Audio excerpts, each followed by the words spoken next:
Good afternoon, everybody. Welcome to this session of the festival.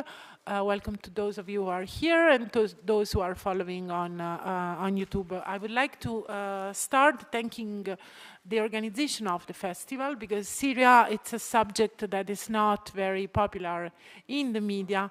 And so it is very important for us to be here talking about this. And it's interesting to underline that we were discussing this panel before the earthquake, because, I mean, we felt that there was the need to talk about this issue. And then the earthquake happened, and so Syria went briefly into the spotlight once again, but then it disappeared. It should not be disappearing, because it's a very important issue, and I'm very happy to be here discussing it with my colleagues who know much better than I do, so I'll let them talk very soon. To my right, Ammar Almamoun from Paris now, but originally from Damascus. He left in 2015, and he's a freelance journalist.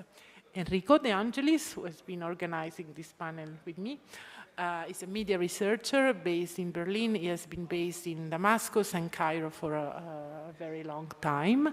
And Asmae Dachan, freelance journalist, who has been keeping the spotlight on Syria for years and years with her job, with her journalistic pieces, but also with her books. I have here Cicatrice su tela, which is her latest book.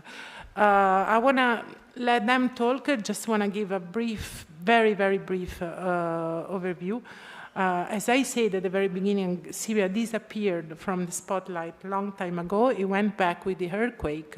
It's going to be back in the coming weeks, because on May 19 in Riyadh, there is a very important meeting of the Syrian League, and right now the Arab countries are discussing if they want to have Bashar al Assad attending, yes or no.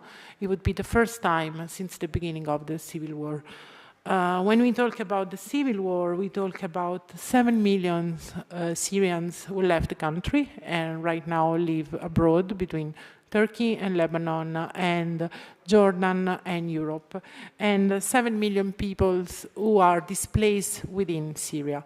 We were discussing about the number of victims, but there is no official number. It's over 500,000, but it is not clear, no? When it comes to the exact figures of the war. So as I said, from the number 7 million Syrians living abroad, it means that right now we really have two countries, two Syria. One is inside Syria, within the borders that we all know. The other one is spread and in Europe. And there is a fight between the two Syrias, if you want to say like this, about memory, about how these years should be remembered, about what happened, about the pictures that have been taken, about the videos that have been uploaded, about everything that happened. How should we think about these years? How should we remember these years? And I think that the Syrian diaspora is playing a very important role when it comes to memory. So Enrico has been working on these issues for years. He's the one of the founders of SyriaUntold. And I think he can explain us what's going on when we talk about memory, because it's not only the past, it's also the future. Thank you, Francesca. Yeah, I'm very happy that we can be here and talk about Syria, because as Francesca was saying, is out of the headlines, or it reappears only momentarily when it comes to crisis, like it happened with the earthquake. And even the earthquake right now disappeared almost completely. So it's, you know, when it comes to memory and journalism, of course, I mean, the interaction is, the connection is very strong, because, I mean, journalism is the first draft of history. It's the field where there is a first recording of what should be remembered later, even before, so historians. And sometimes this connection is more challenging, and because it's more challenging, even is more important. So I think Syria is one of these cases. I mean, what happened in Syria was a struggle for memory in the beginning. And it's about, and Aleppo on this gives us a glimpse of the general situation of Syria, because really we have a before 2011, we have a during what happened in 2011 with the revolution, with these social movements, street movements going onto the streets. And then we have this war that ravaged the country. And then we have a post, we have the defeat of this movement and what's happening today. And Asma will tell you a bit more about the context and what's happening today inside Syria. So the point is how and what should be remembered in all these phases and how to combine these phases. And here there are the challenges. But during, and this Aleppo again, it's a dramatic example of when first there were people risking their lives going into the streets. And there were all these emerging media activists and then journalists who were trying immediately to save the memory of what they were doing. And then the war comes, the military escalation, and then Russia and the Syrian regime, so it's something that, of course, repeated itself in Ukraine, but even on a more indiscriminate ways, they were really trying to erase from memory those people and entire areas in Syria. So the first struggle for memory in that moment was for these video makers, photographers, and so on, to try to keep the memory of these people that otherwise would simply disappear under the rubble. And they were risking their lives, and thousands of them died doing so. So this is the first element that we should remember, and why we should keep the memory of these people, because they were trying to fight with their weapons, these media weapons, this effort in erasing completely and physically, before even mediatically or in the narratives and so on, these actors and the entire areas of, for example, Aleppo, of eastern Aleppo, that was completely burned to the ground. And the challenge was also there, because there was a big and I would say also amazing, also even if dramatic negotiation among Syrians on how to do that, no? So the desperate gesture of a photographer on the field taking a photo of a victim, maybe a child, and putting immediately on a social media. And I talked with many of them, and they would say, well, because I don't know if I survive the second cycle, because the plane will come back and will bomb me. So I have to save that photo before I die. But then there is a Syrian abroad who knows better the cycle of how content works, and would say, well, it's not good to expose these victims in this way on social media. So just to tell you how difficult was managing already this memory registration recording since the beginning, okay? And then you have the defeat, of course, and you have another challenge, which is this battle of narratives today, to keep alive what happened in that period of Syria. So from 2011 to 2016, 2017, 2016, Aleppo was, rebels were evacuated from the city. And there is today Syria, and in this situation, there is another problem, that is these organizations that maybe we will talk about later, abroad now, these exiled media are trying desperately to fight for maintaining the memory of what happened in those years in many ways, so journalistically, narrating these social movements, the artists, the civil society that was struggling in that period, and the crimes that were committed against them, and to archive them for future generations, but also for forensic reasons, and to bring those responsible to justice. Okay, but then of course this poses another problem, because there is a Syria today, and the people that are living there, and they are building up also their memories, which are sometimes in parallel with what happened before, and sometimes in contrast. And there is a fatigue, of course, in Syria, and people that are trying to rebuild their lives in many ways. So how also to combine the memory of people who are now creating their own lives and the memory of what happened before by these organizations. And lastly, there is a geographic problem, no? Because Syria is politically divided, so you have all these regions that are controlled by different actors, and they are also taking different trajectories in many ways. So also in that case, and sometimes, also, ethnically defined, for example, or religiously and so on. So you have northeast Syria with the Rojava and the autonomous administration. You have the northwest controlled by rebel groups or Turkey, and you have the rest under the control of the regime, but also the south, for example, has another status. So it's really a challenge also for the future of Syria to put all of these memories building together, how to do it journalistically too.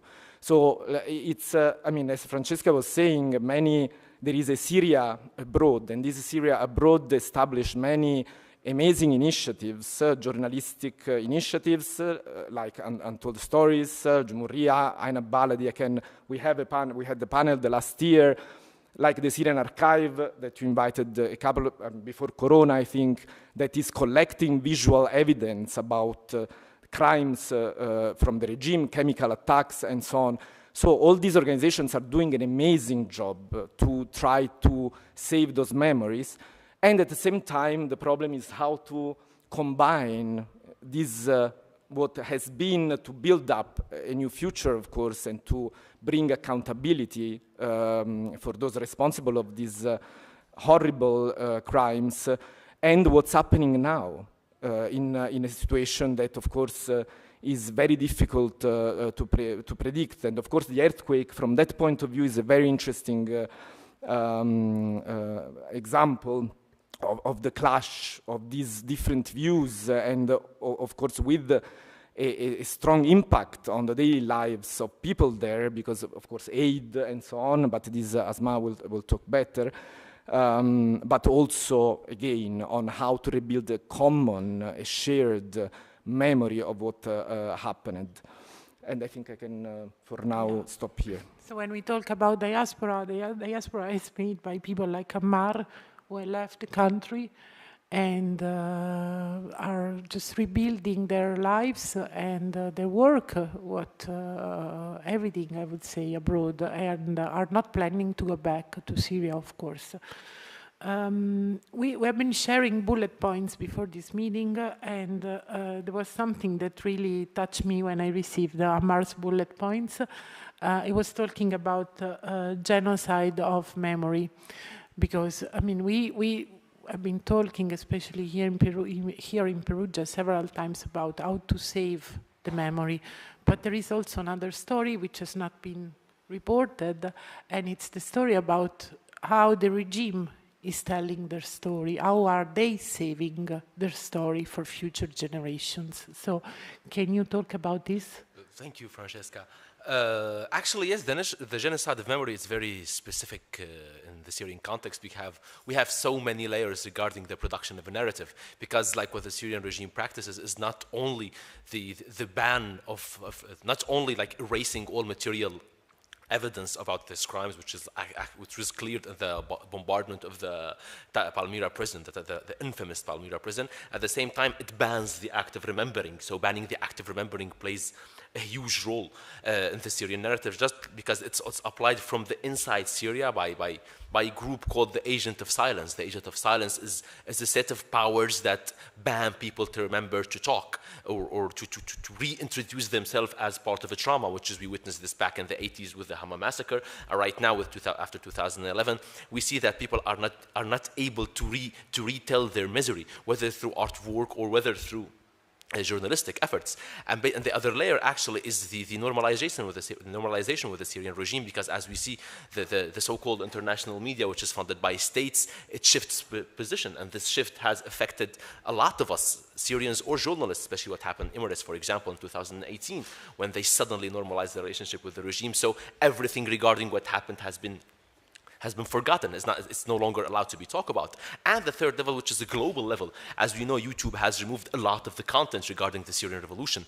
Yes, it could be brutal, it could be violent, but it is part of the memory. So this banning of remembrance has only found its outlet through artworks or through independent media. So every time we try to edit, to write something in newsrooms, there is always this focus: how can we deal with this narrative? What are the background of the news story? Shall we just deal with it in a neutral way, forgetting what happened? And to go back to the earthquake, this is exactly what we faced. For example, in Daraj newsroom, where I work, we faced this problem because the aid, we know that the human aid is being politicized. We know this, so in here we face this problem. Should people, and actually also volunteers, how this aid, where is this aid going, how the regime is using this? And we discovered like a couple of days ago that the Iranian regime has used this aid in order to smuggle weapons to Syria. So in here we stand in a weird position.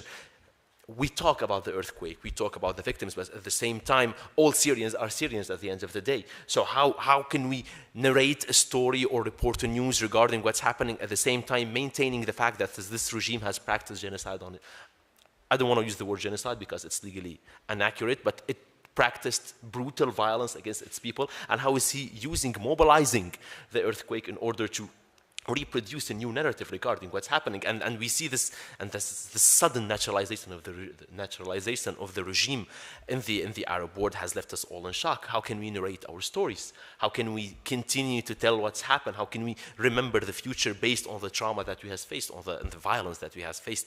And unfortunately, what's left right now is only a couple of platforms that allows journalists, editors, writers to do this, and a couple of media artistic outlets that allow artists to reutilize their own experience in order to produce work of art that can reflect on the present and the past itself. We cannot forget what happened in the past. Yes, there is political factors like the war in Ukraine, like the earthquake and everything. It could shift the narrative, but basically banning the act of remembering is a huge battle that we face every day. And we shouldn't forget that the Russian propaganda machine is very powerful. We know that the Syrian electronic army is considered a terrorist group. So we have so many levels of the fight in order just to produce a simple journalistic or artistic story or a cultural story that says, yes, this is what's happening now, but it all reflects on the past, that this past that has been threatened. And we have faced this also like in sourcing our pieces. Like when you write, there is some data that has been erased, some articles that do not exist, some footages, some videos that we don't find.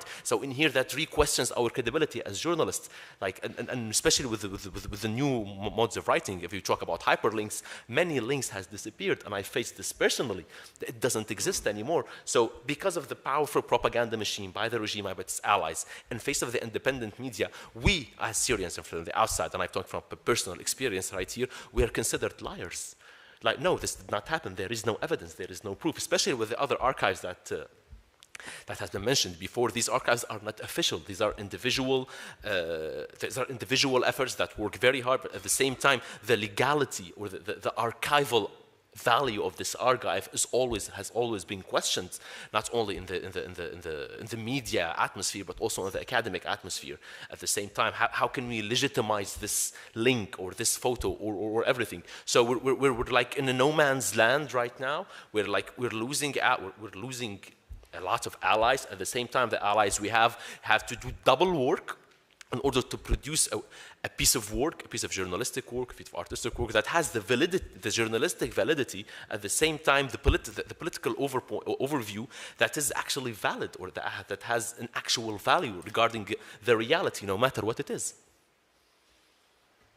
I was going through my program because we only have 50 minutes, so there is something that we will not be able to talk about, but I would like to underline it just for one moment, and it's the red line that goes from Syria straight to Ukraine.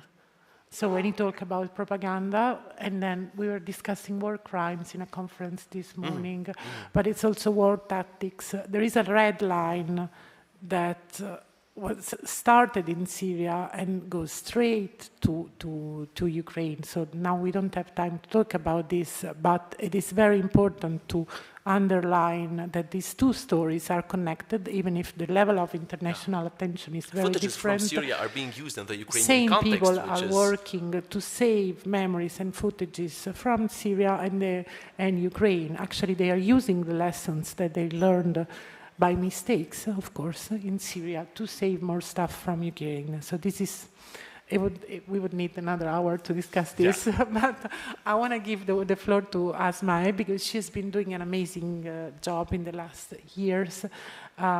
She's from Aleppo, first of all. And this is something that I did not say at the very beginning. Remembering Aleppo is the title of this conference. We chose Aleppo because Aleppo was really the battle that decided the war. 11 years ago, the regime conquered again Aleppo. And this was really the moment when we all understood that the situation shifted, and it shifted for good. I mean, there was never another second chance for the rebels, the revolution, call it however you want to call it. So Asmae has been telling what happened on the ground for years. She went there, she was able to go and experience it firsthand. She was able to collect the stories when she was here in Italy, and she's going back in few days because she's going to work on the earthquake right now, on what's going on right now, how is the aid distributed, who is receiving it and who is not. So can you tell us what's the situation right now in Aleppo, which is such an important symbol of Syria? Thank you very much. As you know, if we talk about Syria nowadays, we cannot talk just about one Syria because Syria is divided almost in three countries. You have the Assad Syria, as they used to call it. You have the Syria of the northeast with the autonomy of Kurdish people, and the northwest, and in particular, everyone knows Idlib, that is a little city in the north, near the front line with Turkey. And it becomes the home for millions of the internally displaced people, but also the house of some integralistic groups as Tahrir al-Sham and the other ones. What about the people living in those three different areas? We tried to keep in touch with people through internet, as you know, because it's now impossible for independent media to enter inside Syria. If you talked about Syria and the Syrian uprising, and you perhaps can be on a blacklist, and so if you go inside Syria, you can be arrested. And I and the other colleague are on this blacklist. So we have to keep in touch with our colleagues inside Syria by phone or by internet. But we are working with our colleagues who are outside Syria, and in this specific in Turkey, those people are sometimes able to come back to Syria and gives us news, gives us a very closed imagine about the reality. So what people are telling us is that people in Syria are all traumatized. The people in Syria are very young. Syrian people usually have 3 or 4 children. So the majority of Syrian people, even those growing up in the last 12 years, are child or are very young people. Before the war, everyone in Syria was literated. Now there are many children and many young girls and young boys illiterated. In Syria, we have many orphans, and they are alone. Now in Syria, about 80% of people are in the situation of poverty. As you know, in Syria, the hospitals has been bombed. So people was not able to go to the hospital and to have their care, even during the coronavirus pandemic. And now people are even fighting against cholera. Cholera come back to Syria. The situation on the ground is really very sad because during these 12 years, many things happened. So, for the first time in the history of Syria, we have child soldiers. I met one in Aleppo 12 years ago, and I made an interview with him, and I take a picture to him, and I ask myself every night if he's still alive or not, because he was very young. He didn't understand the meaning of war, but he was proud to have this arm and to say, I'm a soldier. I'm an orphan, okay, but I'm now a soldier. And what about girls? Girls and women in Syria was exposed and are still exposed to gender-based violence in their homes, in the prisons, and even in the internally displaced camp or in the refugee camps. I interview many of these victims, and their stories were absolutely very sad, but the most sad thing is that they faced the trauma of being victim of gender-based violence, and they even faced the trauma of facing the stigma of their parents of the Syrian society.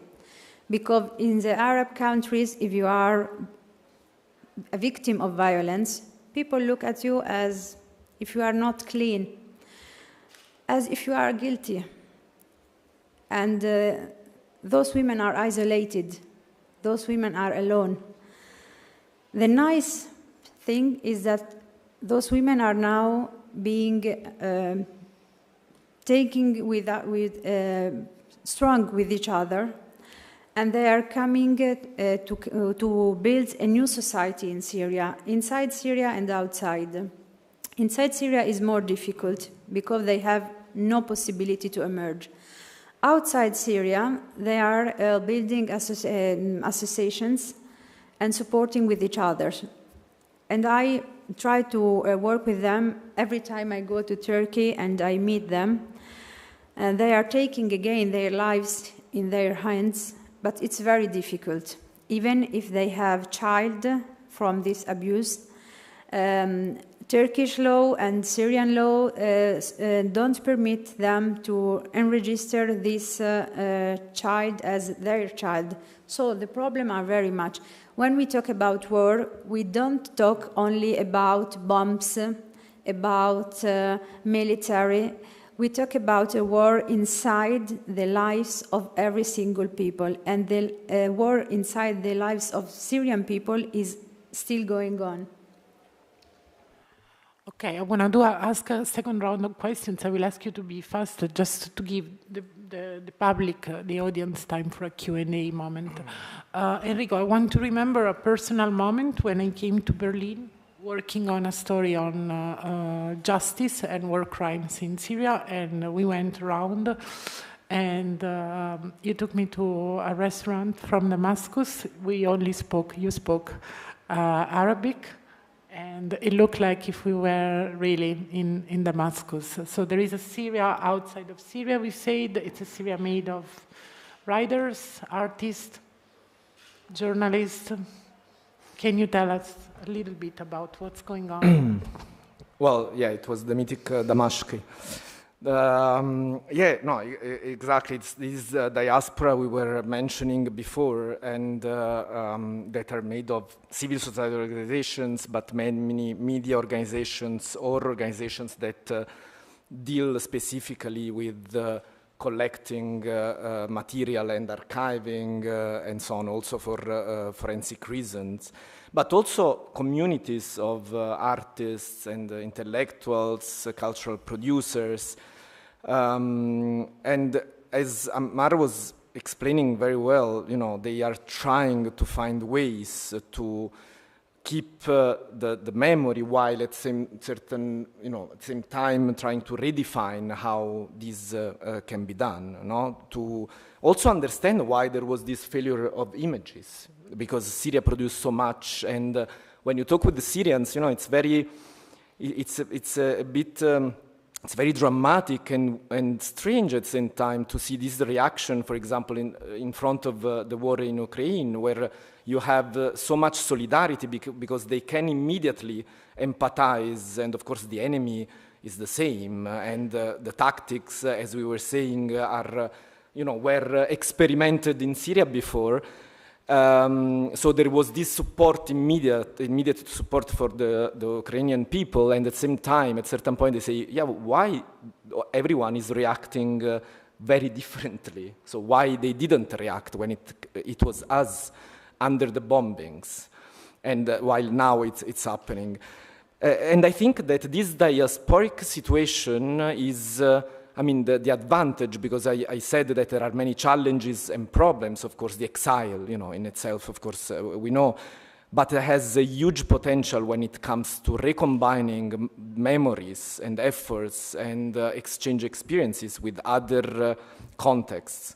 So this happens especially regionally, and Berlin is a very, good example in that case, because you have really an exchange between different people from different countries of the region and exchanging experiences in that sense, and building up maybe narratives that can be shared in the future, because we all understood that change in only one country doesn't work, and actually also Europe and the West should change, so this is another thing.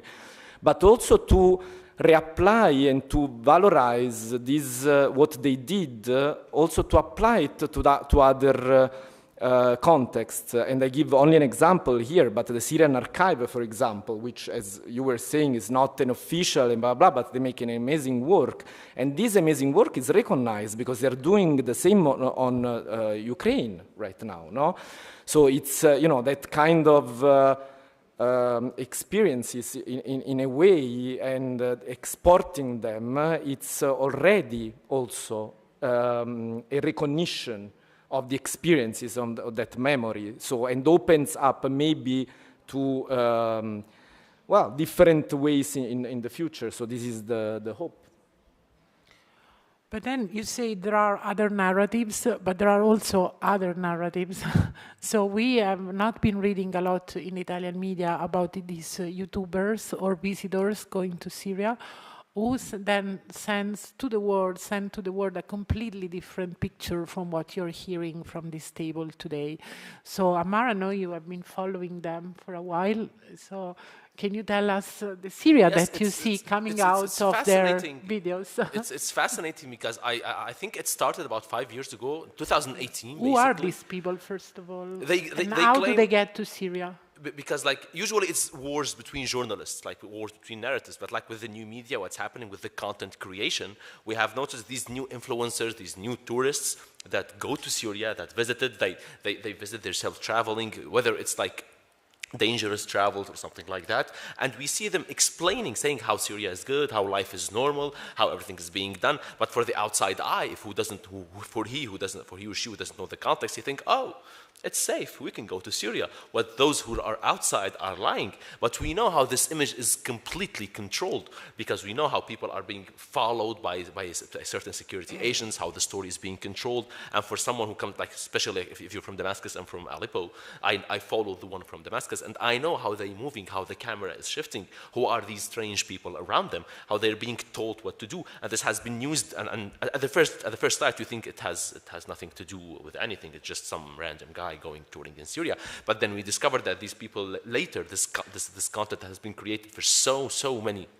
There's now hours of this content has affected European politics. We know that some European countries, like Denmark, has declared Damascus is a safe place, that Aleppo or that Tartus or Latakia are safe places, which means that those refugees in there, they could be deported back to there because of the declaration of the safe area. And if you think about it, you think this is we have to confess it's a smart move to create content that's coming from Syria that says everything is normal and naturalized. So those who says that they are hiding from bombing, they are hiding from being arrested, are lying. Because look, here's a European tourist coming out there doing whatever he wants, doing this whole entire production of a content that is tempting to an eye. Even I watch them in order just to remember the places. And I think this is fascinating because this is really hard to fight this kind of content because we know journalists from the Middle East and Syria, we are always discredited, we're always non-believed. There has to be like a certain hierarchy that our pieces have to move through it. But these people, they claim to be just normal, random people going there, and they might be random, normal people, but the way the images are being produced is very tempting for politicians or other people in Europe. At the same time, it could be convincing. If you don't, that's why I find myself, for example, like me and a lot of my colleagues, in a way to reintroduce this narrative, to comment on it, but it's really hard because a content creator can have 1 million views, but a normal journalist who's writing a serious piece trying to criticize this, he won't have the same exposure. And I know that this content is being read much more in Europe rather than me or one of my colleagues are producing in order to debunk, I'm going to use this word, to debunk this content. So I don't know how to fight back regarding this war because using the social media algorithm and using all these ways to pump up the views, I literally have no idea how. Even though I wrote, many of my colleagues wrote about this, but it's terrifying because this is a new way of propaganda, a new way of creating a narrative, and to counter narratives, you need another kind of content production in order to say, no, this is not. This is lies, but if we go this war of back and forth between who's lying and who's telling the truth, we will lose credibility. This is fascinating and takes us back to one of the main issues of this festival, so misleading news, fake news, and how to control the narrative. I mean, everything goes back together. Asmae, I want to ask you the last question, and then we give some space to the public. So yesterday, the leading story on the New York Times, I was very surprised. At 7 o'clock in the morning was about Syria. I just jumped on my chair. And it was about the search for justice, which is something that is very important for you. I know it's very important for all of us. So then this is something that has been going on for years and years. I mean, the group of survivors, the families are struggling to have some kind of justice. But at the same time, you go to Arab news, and there is the main picture is Bashar al Assad, who should be invited to the Arab League meeting in a couple of weeks. So what do you feel when you see this kind of stuff? I mean, is it that the world is forgetting? Remember Aleppo is the title of our panel, but is there somebody who's remembering Aleppo, or is it totally forgotten? I think Aleppo and the sons of Aleppo and everybody felt in love with a Syrian person. We remember Aleppo, but the rest of the world forgot Aleppo, forgot Syria, forgot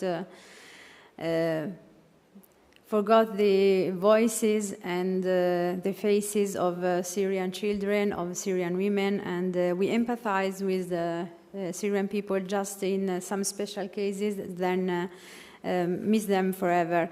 Even now in the earthquake, Syrian people have been discriminated in Turkey, and every Turkish people, even politics, were saying to them, go back to Syria just for a period and then come back because now we have problem. But if they go back to Syria, they can be arrested, can be killed, and sometimes they cannot come back to Turkey. So the situation is really very particular and it's really very dangerous. And I even add another word. It's even very sad because everyone is asking what Assad wants, what Saudi Arabia wants, what Turkey wants, but no one is caring about what Syrian people want. When the Syrian uprising started, we as people, as Tunisian people, as Egyptian people, as Ukrainian people, we learned a very important thing, that it's not just when you say the leader, the king want, God want. No, for the first time, Arab people said the people want. So who is taking care about what Syrian people want now? I think no one. No one is asking us what we want, and no one is asking what will be the future of these 7 million people, 7 million Syrians outside Syria. What is their future? Can we build a Syria outside Syria? In Turkey, in Germany, in Italy, or what? I promised to myself as a Syrian not to forget Syria, but I ask you even to not forget Syria, because when you forget a discriminate population, you are losing something of your humanity. Thank you. I want to give the floor to the public, but before I would like to, let's do a little fact-checking to say that you just said 7 million people live outside of Syria. I would like to remind all of you who don't know that before 2011, the overall population of Syria was 20 million. This means that 1/3 of the population of Syria ran away and is living abroad. So it's not 7 million out of 20. It's a huge number. Let's give the floor to the public. There is a question here.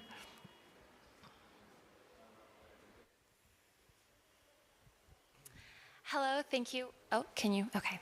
Thank you so much for being here. So my question is to the two Syrians on the panel, and it's how do you maintain the journalistic standard of complete, impartial, and unbiased reporting in the face of a tragedy that you are so intimately connected with, having experienced it yourself? And then my second question is, what do you think is the best thing that could happen to Syria right now in order to improve the conditions of these very divided people? Ammar and Asmae? Regarding the first question, I think it's professionalism.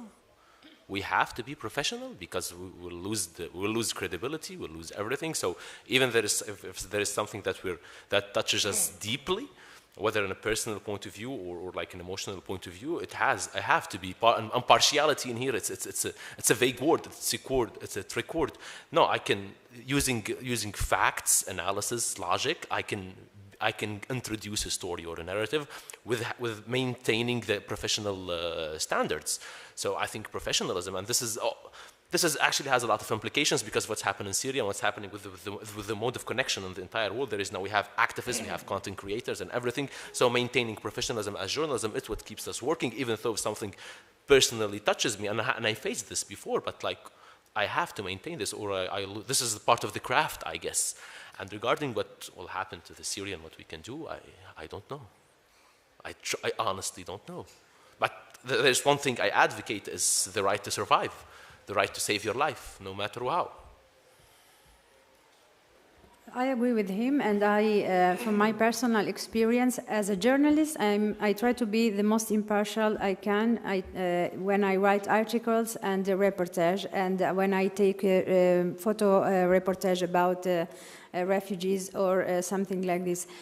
When I'm a novelist and a poet, I can talk about my emotions, and I can be more free than when I am a journalist. If you are a journalist, you have to be strictly connected with the reality. When you are also a poet and a novelist, we are more free. So I can I can play the both roles. What I hope for Syria, what can happen to Syria, I just hope this next generation will not be victim of propaganda. Just this. Shukran. Can I add sorry. Can I add just a question on this, because for me it's, would we pose the same question to Western journalists? No, for me it's like, journalists do their job, and this kind of question, I'm not saying that it's a completely legitimate question, but unfortunately we don't hear the same question to Western journalists when they are in the same situation, because we give for granted that they are professional, So it's also it also clarifies sometimes that there is this approach towards Arab journalists and the people who are covering their conflict, journalists from the West often do, but this kind of question is never posed to them. So this, I think, it's also something we should reflect on. Ukrainian journalists the same thing? No, but I mean, in general, that's why I'm not saying you in particular, but in general, this question doesn't arrive to Western journalists ever.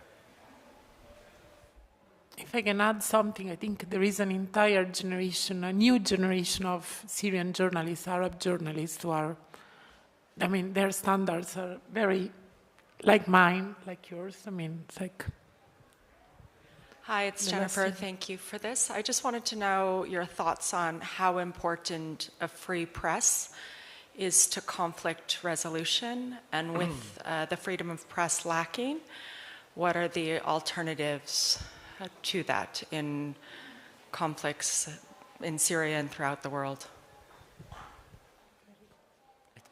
It is important, actually, because, like, as we know, especially in the Arab world, we have two kinds of platforms that produce journalistic content. We have the national ones, which they claim to be international, but at the same time they are funded by states, and they are always powerful, they are always well funded, they are always occupied. And we have at the other hand, you have the independent media that's actually doing an amazing work, and they are actually decrediting all these national narratives. So I think we have to have this. We have to bet our bet. Let me say this way: to put our bets on the independent media, because without it, we will be just filled in a sphere of propaganda that eventually says, no, nothing is happening, everything is okay. Come to Syria, visit, go to Lebanon is good, Cairo is amazing, Baghdad is an amazing city, and because other than that, it's only the independent media, and has actually, and people are risking their lives and their livelihood at the same time in order to produce pieces, story investigations that clarify what actually happens and how the entanglement of political structures and media and international propaganda works in order to shape the narrative about the area. And I think the independent media is the only front that is actually saving what's left of the truth to be said. I think we are approaching the end of our time. I want to leave. Thank you very much for being here. I want to leave okay, we have 5 more minutes. So we can take the last question. Sorry, I didn't notice it. Hi. Hi. So I just sort of wanted to ask, with authoritarian propaganda, especially in the Middle East, as someone who lives in Egypt, it's very strange to see something you've lived through being actively erased. And at least in my very limited experience, the most people can do in their own communities is try and keep that memory alive in the next generations. So how can we spread that narrative, those memories to the international news section, I guess? Asmae, you've been working on this in several fronts, not only as a journalist. So I am trying to experiment every kind of language, the theater, the poem. This is my last book of poem. This is my last novel. I'm even, as I told you, a photojournalist, so I try to communicate about Syria, but not only about Syria. I come several weeks ago from Tanzania, and I'm going now to Turkey. So I try to experiment every kind of communication, even with the social media, because young people are experimenting social media more than our generation and the generation of journalists before us. So the traditional media, in my opinion, will not change the vision of the life to the young people. I think young people are more connected with multimedia, so even because they can have an immediate reaction with people in the other countries. So you can be in touch with someone in Egypt or in Syria by Instagram or by TikTok. You can have a direct connection. So I think this will build bridges, and this can change the mind. I have another answer, because you mentioned newsrooms. I'm going to tell you a small story. There is an ex-artist who went to France, and in an ex-journal, I'm not going to name anyone, suddenly we found his works on the front page. It's networking. Because there is a Syrian editor in this newspaper, these works of art have become super public, even though they are painted on chalk, and they became an evidence about the brutality in Syria.